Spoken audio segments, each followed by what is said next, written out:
మనకు వినికిడి లేకపోతే మాట లేదు, మాట లేకపోతే భాషే లేదు. అందుకే వినికిడి లోపాన్ని ఎట్టి పరిస్థితుల్లోనూ నిర్లక్ష్యం చేయకూడదంటారు డాక్టర్లు. వినికిడి లోపాలని గుర్తించేందుకు ఒకప్పుడు ఎలాంటి పరీక్షలు ఉండేవి కావు.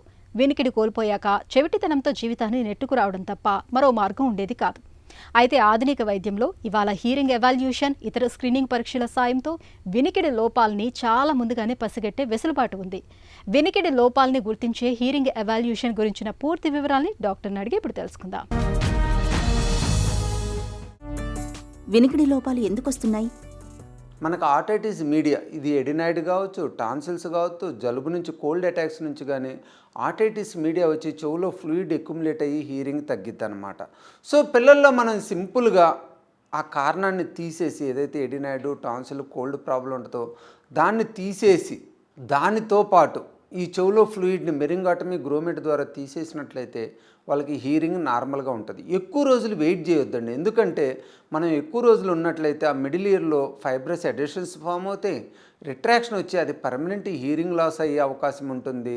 మనం సర్జరీ చేసినా కూడా టెంపనోప్లాస్టీ ద్వారా ఒక్కోసారి ఆ వినికిడి నార్మల్గా కూడా తీసుకురాలేం. సో పిల్లల్లో ఆటైటిస్ మీడియా ఉంటే దానికి అవసరమైన మెడికల్ మేనేజ్మెంటు, సర్జికల్ మేనేజ్మెంట్ ఇమీడియట్గా చేయించుకోవటం మంచిది. పిల్లల్లో వినికిడి లోపాలను ఎలా గుర్తిస్తారు? పుట్టిన పిల్లల్లో ఈ మధ్యలో ఏమవుతుందంటే హీరింగ్ లాస్ బేబీస్ ఎక్కువగా ఉంటున్నారు. దానికి మెయిన్ కారణం ఏంటంటే హై రిస్క్ బేబీస్ కావచ్చు, సివియర్ జాండీస్ ఉన్నోళ్ళు కావచ్చు, ప్రీమెచ్యూర్ బేబీస్ కానీ ఇవాళ నియోనెట్ల ఇష్యూస్ చాలా బాగా డెవలప్ అయినాయి. దానివలన సర్వైవల్ రేట్ పెరుగుతుంది. ఇలాంటి వాళ్ళు ఏంటంటే వినికిడి లోపాలు ఉండే అవకాశం ఉంటుంది. వీళ్ళకి పుట్టంలోనే ఆటో ఎకోస్టిక్ ఎమిషన్ టెస్ట్ చేస్తారు. ఒకవేళ ఆ టెస్ట్లో కనుక ఏదైనా వినికిడి లోపం ఉన్నట్లయితే మళ్ళీ 3 నెలలకి 6 నెలలకి బెరా టెస్ట్ చేసుకుని ఆ బెరాలో ఉన్న హీరింగ్ లోపాన్ని బట్టి మనం ట్రీట్మెంట్ ఇస్తాం అన్నమాట. ఒక్కోసారి పుట్టినప్పుడు మనకి ఓఏఈ టెస్ట్లో నార్మల్గా ఉంటుంది. అలాంటి వాళ్ళకి ఫర్దర్ టెస్ట్ అవసరం లేదు. కానీ కొంతమందిలో ఓఏఈ అబ్నార్మల్ ఉన్నా కూడా పిల్లలు పెరిగే కొద్దీ వాళ్ళలో హీరింగ్ నార్మల్ అయిపోయి బెరా టెస్ట్ నార్మల్గా ఉంటుంది అనమాట. సో యూజువల్గా 6 నెలల దాకా మనం యాక్టివ్ ఇంటర్వెన్షన్ ఏది చేయాల్సిన అవసరం లేదు. పిల్లల్లో మనం అబ్జర్వేషన్లో పెట్టుకోవాలి. అకస్మాత్తుగా వినికిడి తగ్గడం ఎందుకు? ఫోన్ వాడకంతో వినికిడి తగ్గుతుందా? ఈ మధ్యలో చాలామంది ఏంటంటే సడన్ హీరింగ్ లాస్ తోటి వస్తున్నారు. ఏమంటే పొద్దున్నే చలిగాలికి ఎక్స్పోజ్ అయ్యాం, వినికిడి తగ్గింది అంటారు కొంతమంది లౌడ్ నాయిస్కి ఎక్స్పోజ్ అవుతారు, మ్యూజిక్ సిస్టమ్స్కి. వీటిని సడన్ హీరింగ్ లాస్ అంటాం అనమాట. వీటికి మనం ఇమ్మీడియట్గా కనుక ట్రీట్మెంట్ ఇచ్చినట్లయితే మందుల ద్వారా కానీ చెవులో ఇంజెక్షన్స్ అంటాం. Especially sudden sensorineural hearing loss ఉంటే మనం ఇమ్మీడియట్గా కనుక చెవులో ఇంజెక్షన్ ఇచ్చి స్టెరాయిడ్ ఇంజెక్షన్ ఆ హీరింగ్ని మనం నార్మలైజ్ చేసుకోవచ్చు. వీటి వల్ల మనకు సైడ్ ఎఫెక్ట్స్ ఎలాంటిది లేదన్నమాట. సో కొంతమందిలో ఏంటంటే ఫోన్లు ఎక్కువ వాడటం వలన over a period of time వాళ్ళకి వినికిడి తగ్గటం, వినికిడి క్లారిటీ లేకపోవటం, చెవులో నొప్పి రావటం, చెవులో గుయ్యమని సౌండ్ రావటం జరుగుతుందన్నమాట. ఇలాంటి వాళ్ళలో మనం ఇమీడియట్గా ఆడియోలాజికల్ టెస్ట్ చేసుకొని ఫోన్లు, హెడ్సెట్లు, బ్లూటూత్లు ఆపేయమని చెప్పాలి. ఒకవేళ అక్కడ నాయిస్ ఇండ్యూస్డ్ హీరింగ్ లాస్ ఉన్నట్లయితే మనం ఇప్పుడు కొద్దిగా ప్లేట్లెట్ రిచ్ ప్లాస్మా ఇంజెక్షన్స్ ఇచ్చి కొంతమందిలో ఆ హీరింగ్ని ఇంప్రూవ్ చేయొచ్చు. కానీ ఫర్దర్ అడ్వాంటేజ్ ఏంటంటే పీఆర్పీ ఇంజెక్షన్ ఇవ్వటం వలన అది ఫర్దర్ తగ్గకుండా ఉంటుంది. పీఆర్పీ ఇంజెక్షన్లో ఉన్న గ్రోత్ ఫ్యాక్టర్స్, బ్లడ్ వాసోడైలేటర్స్ అనేవి మన లోపల చెవిలో ఉన్న రక్తనాళాల మీద, సెల్స్ మీద ఎఫెక్ట్ చేసి అవి హెల్తీగా గ్రో కావడానికి దోహదపడతాయి. సో ఈ platelet rich plasma injections further ఇంకా తగ్గకుండా ఉపయోగపడిద్ది. కొంతమందిలో దీన్ని హీరింగ్ని ఇంప్రూవ్ చేయడానికి కూడా ఉపయోగపడుద్ది అన్నమాట.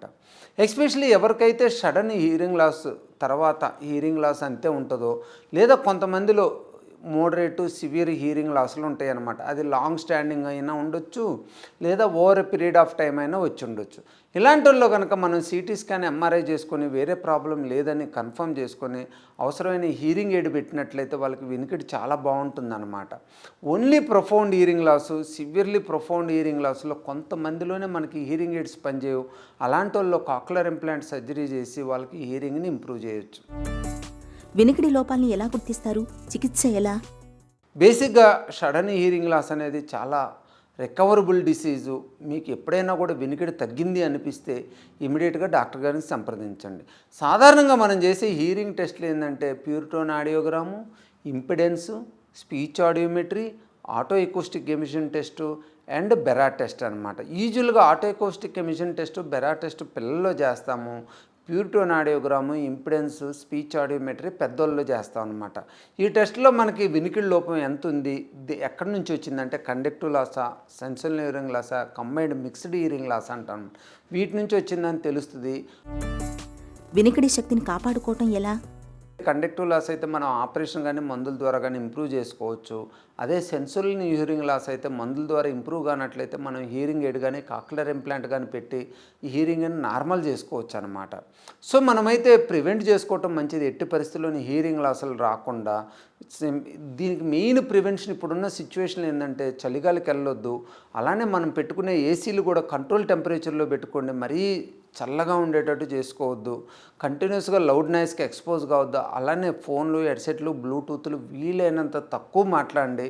Sugar, BP, thyroid, cholesterol problems ఉన్నట్లయితే వాటిని మనం కంట్రోల్లో ఉంచుకున్నట్లయితే ఈ చెవికి సంబంధించిన వినికిడి సమస్యలు కూడా వచ్చే అవకాశం తక్కువ ఉంటుంది. వినికిడి లోపాల్ని గుర్తించడంలో హియరింగ్ ఎవాల్యుయేషన్ పరీక్షలు ఎంతగానో సహాయపడతాయి. ఈ పరీక్షల సాయంతో వినికిడి లోపాల్ని ముందుగానే పసిగట్టడం వల్ల వినికిడి శక్తి తగ్గకుండా సకాలంలో తగిన వైద్యం తీసుకోవచ్చు.